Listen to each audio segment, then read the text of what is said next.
Article by Joe Stringer, published 17 September 2017. South West and East of England facing biggest talent deficits in 2017.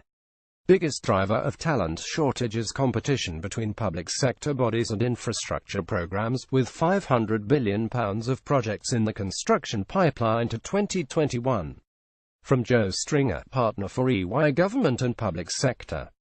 EY sets out recommendations including better use of technology, sharing talent in key regions and embracing the gig economy. Large UK public sector projects run the risk of rising costs and delays unless the issue of a regional skills gap is addressed, according to a report published by EY. Costs are likely to rise due to projects having to pay a premium for commercial, financial and project management labour, where demand for these skills significantly outstrips supply. In addition, a lack of skilled labour will lead to delays and projects running over budget. According to EY analysis, the East of England is facing the biggest project management skills deficit in the UK, with 5 times as many roles available in the region than skilled labour. Over the next few years, one of the main drivers of demand here is for offshore wind farms. Comment Joe Stringer, partner for EY Government and Public Sector. The South West follows closely behind with 3 times as many roles than labour to fill them, with continued demand for project management skills from the Ministry of Defence now competing with the Hinkley Point construction programme. On the other hand, London has the biggest project management skills surplus in the UK, with just over twice as many skilled professionals available to work than projects. According to the National Infrastructure and Construction Pipeline data, there will be an estimated £500 billion of projects across the UK to 2021, including Crossrail and Hinkley Point. Given the scale of the planned investment, demand for project management talent is set to increase significantly. In addition to project management skills and experience, demand for complementary competences such as in commercial and finance are also likely to rise.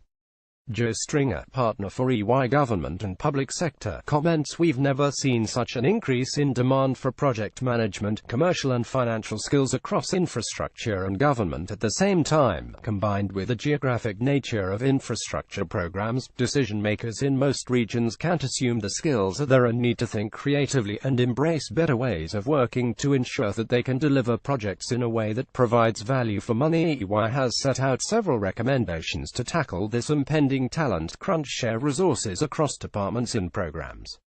As projects develop, we expect to see a growing case for departments and program managers to track talent requirements needed at certain stages of the project timelines. These should be shared with other teams as early as possible so that talent can be allocated across projects at the appropriate time. Where resources are limited, organizations will need to think about reassessing project timelines to avoid creating false competition for the same talent. This model should build on the work started by the government commercial organization to include more junior staff and incorporate a rapidly deployable flexible resource pool. Be more flexible on skills sets. Project leaders should seek to be more flexible when considering the suitability of specific skill sets for certain roles. This will help reduce the barriers to entry from similar professional competencies. For example, the skills offered by quantity surveyors may, in some cases, meet requirements for procurement programs with the right training in the specifics of government procurement. By building flexibility into the requirements of a project, leaders will be able to respond more quickly and effectively to resource challenges. The Ministry of Defence, for example, are taking on commercial and procurement talent from the infrastructure sector for many of the capital-intensive procurements. Consider new approaches to finding talent. Changes in the UK labour market may provide an opportunity to implement new recruitment approaches and move away from traditional employment contracts. For example, some employees are weighing up their changing needs over time and are foregoing long-term or fixed-term employment contracts in favour of shorter and more flexible agreements. Building elements of this gig economy into the talent acquisition process could be a key step in terms of providing flexible resource across a range of projects.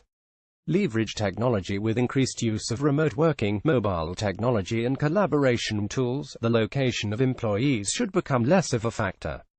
Project leaders should be promoting remote working wherever feasible, and enable talent to engage with more than one project simultaneously or from another part of the country.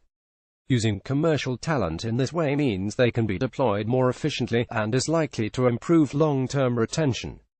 In addition, the development of enhanced commercial-specific technologies, such as the upcoming Crown Marketplace tool, contract management, artificial intelligence and robotics will both reduce the overall labor demand, and will allow talent to focus more on decision-making.